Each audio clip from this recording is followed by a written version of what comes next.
Shalom Bapak Ibu yang dikasihi Tuhan. Perkenalkan, nama saya Pendeta Fran Purba. Purbanya itu kalau di Simalungun itu kan ada pembagian purba ya. Saya purba Silangit. Saya nggak tahu apakah ada juga purba Silangit. Tapi walaupun langit, dia tetap di bumi nih ya, nggak jauh-jauh di sana. Mama saya berupa Saribu. Asal kampung kami itu dari Purba Sinomba.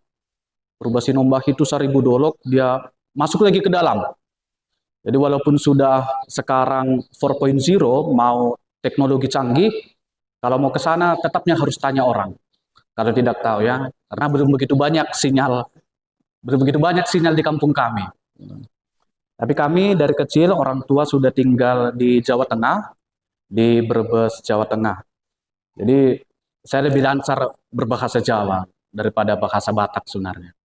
Tapi saya akan pakai bahasa Indonesia karena bahasa Jawa nanti Bapak Ibu yang tidak paham, bahasa Simalungun juga sedikit yang memahami. Jadi saya saat ini bertugas di kantor Sinode GKPS di Biro Litbang, Biro Penelitian dan Pengembangan di GKPS. Baik Bapak Ibu yang dikasihi Tuhan, firman Tuhan hari ini menghadapkan kita kepada orang yang takut akan Tuhan. Cuman kalau kita saat ini melihat bahwa hidup kita ini kan selalu diperhadapkan kepada pilihan, ya kan? Banyak sekali variasi pilihan yang kita bisa pilih saat ini. Sebagai contoh, makan siang. Biasanya kalau udah makan siang ini kan pilihannya di Siantar ini ternyata banyak, makanannya enak-enak ternyata di Siantar ini. Ada pangsit. Jadi di kampung kami nggak ada pangsit, di Brebes nggak ada pangsit, beda pangsitnya. Pangsit, ada juga fried chicken, KFC, ada juga BPK. BPK banyak sekali di sini, di mana-mana.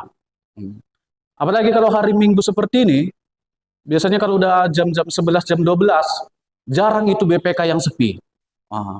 Orang Batak semua di sana itu. Karena pulang berminggu semua kan mereka ke sana.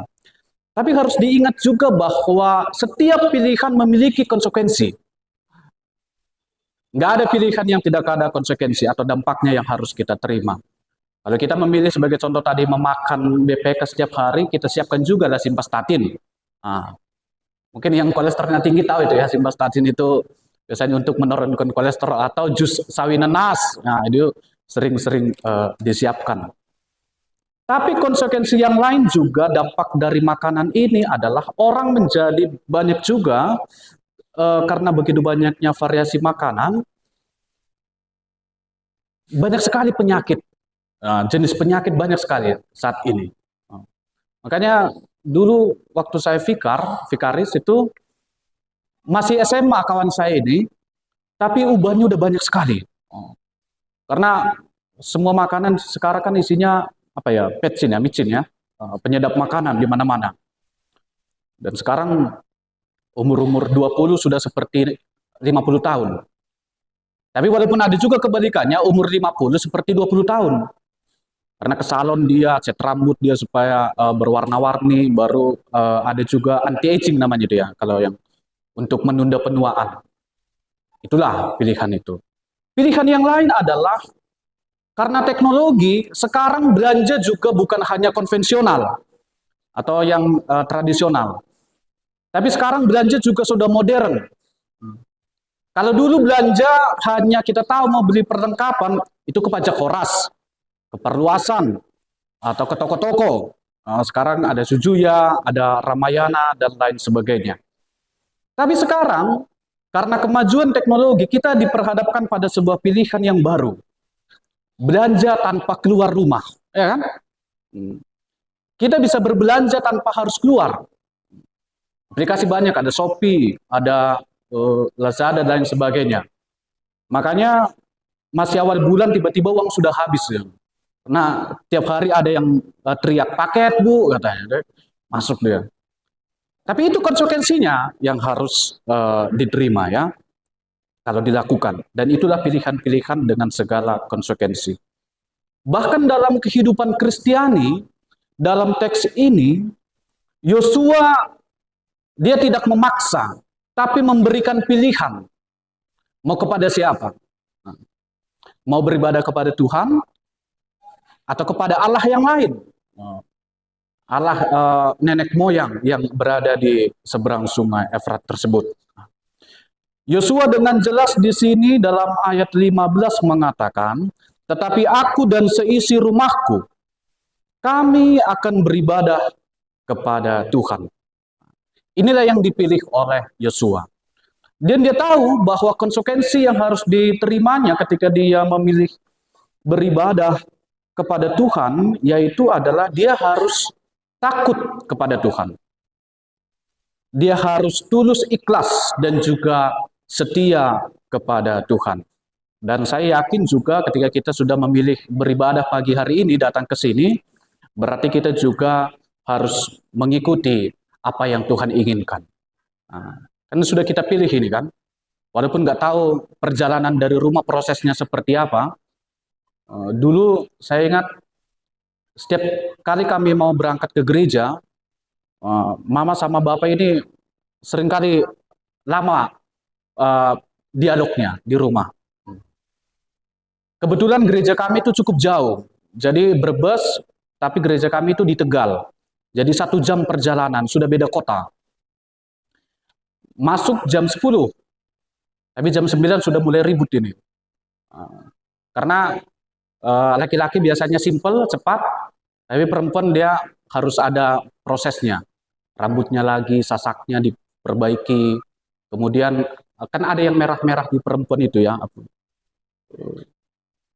Jadi itu yang sering terjadi, makanya kalau mandi kadang disuruh, duluan lah mama, biar cepat katanya. Karena kalau kami 5 menit selesai. Seperti itulah yang terjadi. Tapi apapun itu, ternyata kami lebih orang Kristen memilih untuk beribadah kepada Tuhan. Dan itu yang kita lakukan saat ini. Entah seperti apapun proses yang berada di rumah tadi Bapak Ibu, tapi saat ini kita sudah memilih untuk beribadah kepada Tuhan. Dan ada konsekuensi yang harus kita ikuti. Apa itu? Yang pertama dikatakan adalah orang yang memilih beribadah kepada Tuhan kita, Yesus Kristus, pertama mereka harus takut. Takut dalam arti memilih untuk beribadah kepada Tuhan dengan senang hati, bukan dengan paksaan. Jadi tidak boleh dipaksa dalam beribadah, karena di sini juga pilihan. Karena teks ini kan berbicara tentang Allah yang membebaskan nenek moyang mereka. Mereka dibebaskan dari perbudakan, sudah bebas, jadi kita bisa menikmatinya. Hasil dari tersebut, pembebasan yang dilakukan oleh Allah, kita bisa menikmati hasilnya saat ini. Yaitu kita bisa beribadah dengan penuh syukur. Makanya takut dalam arti ini adalah beribadah dengan senang hati. Apa yang kita terima, yang kita lakukan saat ini, itu adalah hasil dari yang masa lalu. Jadi tidak pernah kita terlepas dari apa yang terjadi di belakang kita. Kita bisa bebas dari dosa karena dulu Yesus sudah menebus dosa kita. Bukan karena kerja keras, bukan karena usaha, tapi karena Yesus yang berinisiatif. Karena Allah yang berinisiatif untuk membebaskan kita. Jadi dalam kehidupan kita juga, kadang saya bingung itu. Orang sering bilang bahwa kunci sukses adalah kerja keras katanya. Memang ada manusia tidak mau bekerja keras untuk sukses. Semua bekerja keras. Sebentar lagi kan ini kan pembukaan CPNS ya. Semua belajar. Belajar dari pagi sampai malam. Yang bekerja juga demikian. Bekerja dari pagi sampai malam. Tapi apakah semua berhasil? Apakah semua sukses yang bekerja keras ini?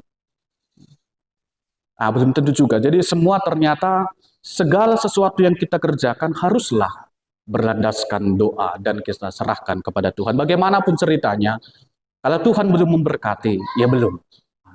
Jadi kita juga harus menyerahkan semuanya kepada Tuhan. Karena itu adalah anugerah. dari Tuhan kita Yesus Kristus. Itulah yang dilakukan oleh Yesus ketika dia menebus dosa manusia.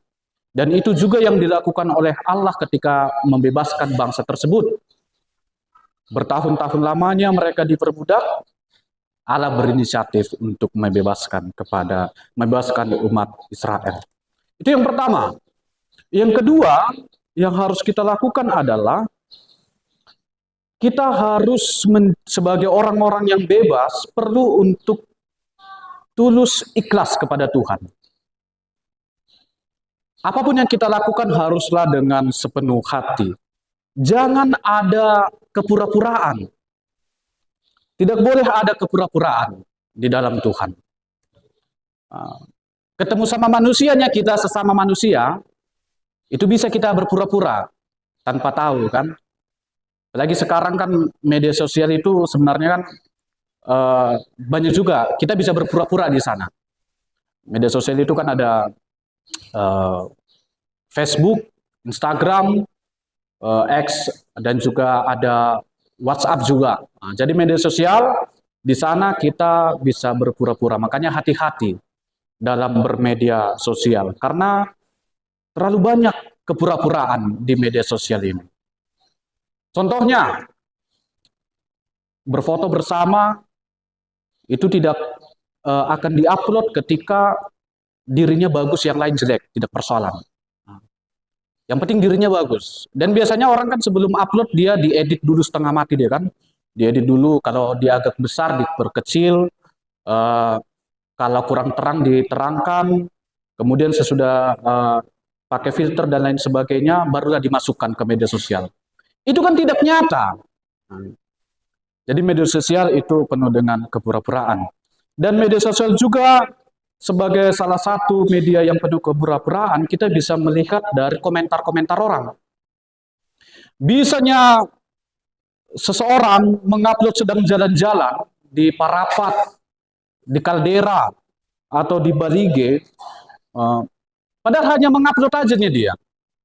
Tapi ada yang berkomentar, oh bagus sekali, Eda, keren di sana. Tapi di dunia nyata, norak kali kan, masa gitu aja dia upload katanya. Berbeda apa yang dikomentarinya di dunia maya dengan yang ada di dunia nyata. Itulah yang terjadi, penuh dengan kepura-puraan di dalam kehidupan ini. Tapi lebih anehnya lagi, Bapak Ibu yang dikasihi Tuhan, bahwa meskipun begitu banyak komentar, itu tidak sejalan dengan pendidikan yang ada. Kok bisa orang di media sosial netizen ini mereka maha tahu dengan berbagai macam komentar, tapi ternyata kita pernah berada di peringkat 60 dari 61 negara dengan tingkat pendidikan. Jadi kita rendah sekali pada tahun sekitar 2016. Dan 1:1000 orang yang mau belajar untuk membaca. Jadi ada 1000 hanya 1. Tapi kan kalau kita tengok komentar-komentar, oh udah paling betul kali kan. Komentarnya pedas-pedas, macam-macam. Tapi ternyata mereka berdasarkan data malas untuk menerima pendidikan. Itulah media sosial, penuh dengan kepura-puraan. Tapi kalau di hadapan Tuhan bisa kita seperti itu? Tidak bisa. Mau apapun kita lakukan, Tuhan tahu apakah kita datang dengan tulus atau tidak. Nah, makanya dengan tulus ikhlaslah yang kita beribadah kepada Tuhan ini. Jangan berbagai macam muka yang kita bawa dalam peribadahan ini. Cukuplah satu muka yang kita bawa. Karena menurut orang Jepang katanya ada 3, dalam budaya Jepang itu katanya ada 3 wajah manusia. Yang pertama itu adalah wajah yang sempurna, yang tak ada cat-catnya sedikit pun. Nah, itu yang ditunjukkan kepada semua orang. Makanya maunya kalau dia pegawai contohnya, dia ketemu sama atasan, apapun kata atasannya dia senyum. Dia senyum, tapi sesudah balik badan dia mukanya berubah lagi. Terusnya bos ini ngatur-ngatur, nyuruh-nyuruh kerjanya. Kan. Tapi ketika berhadapan senyum, sempurna. Wajah yang kedua adalah wajah yang hanya ditunjukkan kepada orang-orang terdekat. Di sini mulai nampaklah sedikit-sedikit kurangnya. Kalaupun ada kesalahannya, dosanya, hanya sedikit, hanya setengah. Yang ketiga adalah wajah yang tak pernah ditunjukkan kepada siapapun. Nah inilah, jadi setiap orang katanya punya rahasia, yang mana sebenarnya yang tak pernah ditunjukkan itulah diri yang sesungguhnya. Tapi kalau di hadapan Tuhan, jangan seperti itu. Dan saya tidak tahu wajah mana yang kita bawa hari ini ya.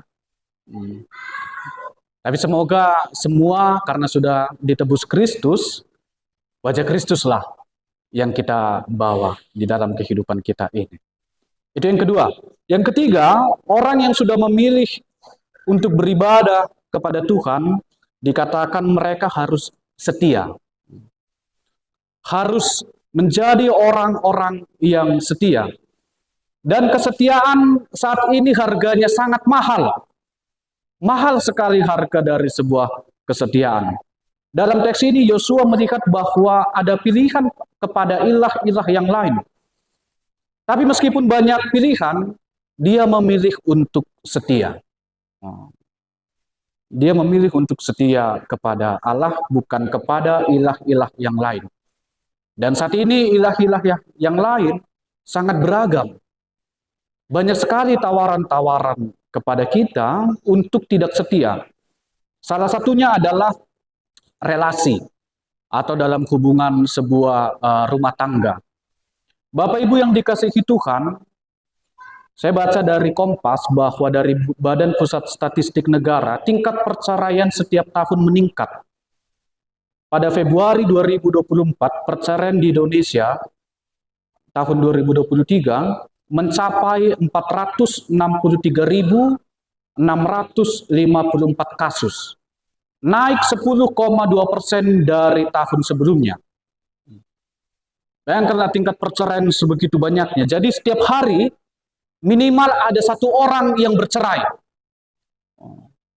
Dan tentu bukan hanya agama mereka, kita Kristen juga banyak seperti itu.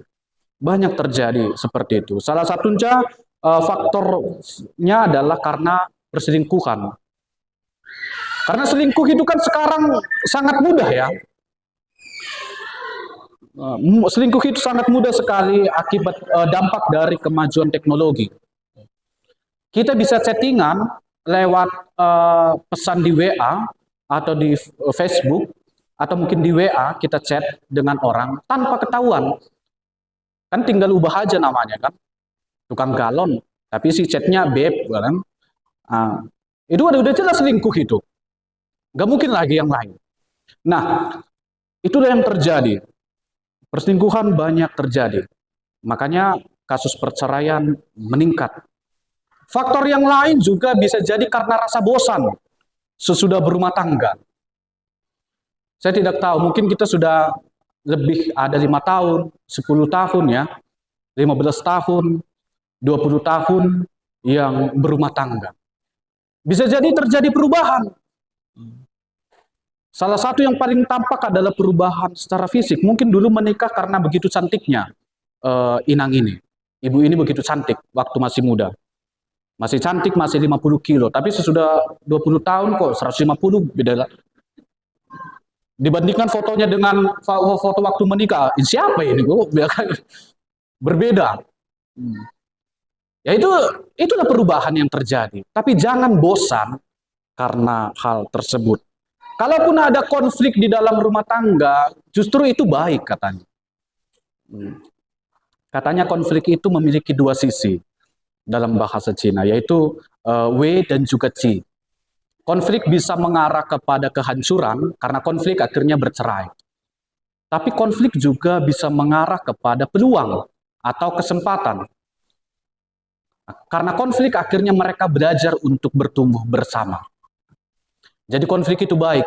Justru kalau rumah tangga tidak ada konflik, itu berarti kuburan rumah tangganya. Tidak ada kepedulian satu terhadap yang lain.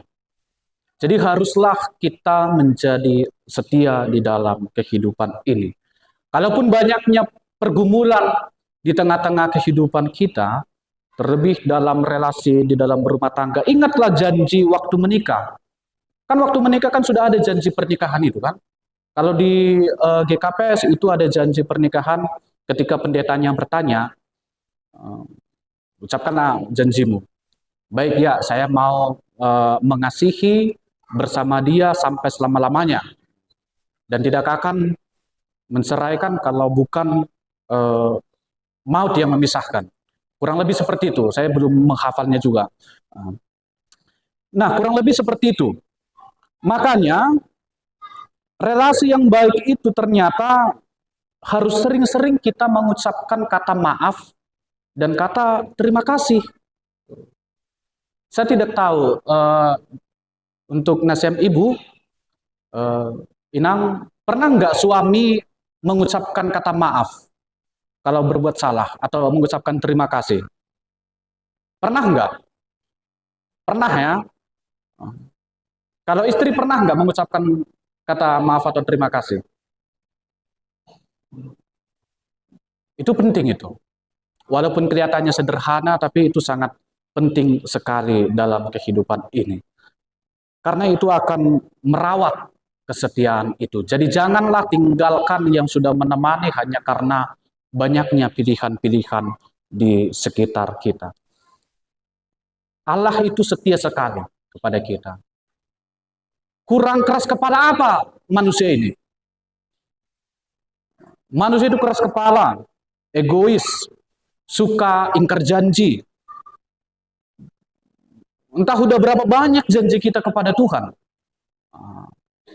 Tahun baru janjinya setia, baru belum lewat Januari sudah tidak setia lagi.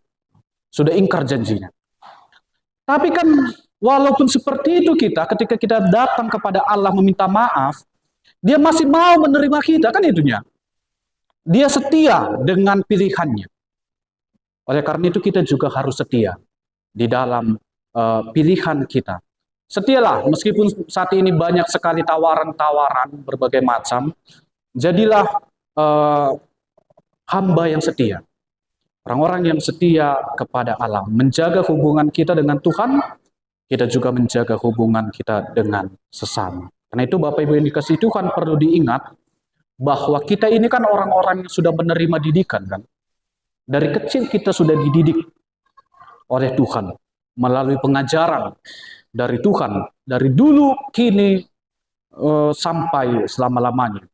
Maka sebagai orang yang sudah menerima didikan melalui firman Tuhan tersebut dan sebagai orang yang sudah memilih Tuhan di dalam kehidupannya, kita perlu menjadi orang yang takut, yang tulus ikhlas dan setia kepada Tuhan. Amin. Mari kita berdoa.